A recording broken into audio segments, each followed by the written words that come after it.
Welcome to Blizzard Fire. We hope this video helps fire up your solution. You start by preparing essentials: your unlocked phone, charged battery, and ID for verification. Insert the SIM tray tool, open the tray and compare the new SIM size to the slot, because the wrong size will not seat properly. Once done, note the printed ICSID and SIM serial on the card.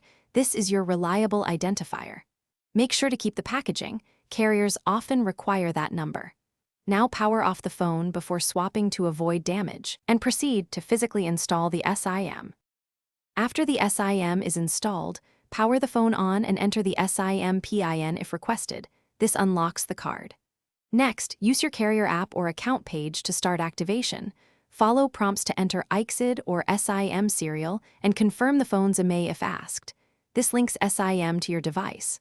Once activation completes, you should see network bars and your carrier name. If not, toggle airplane mode off and on, or restart the phone. These steps force the network to refresh and register the SIM. You finish by testing voice calls, SMS, and mobile data right away. This confirms the number is active and the plan is applied correctly. If you encounter no signal or service, first power cycle the phone, reinsert the SIM making sure it's seated, and try the SIM in another compatible phone to isolate hardware issues.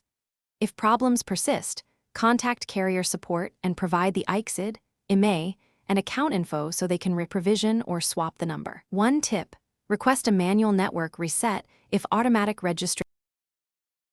Thanks for watching. If you found this helpful, don't forget to like and subscribe.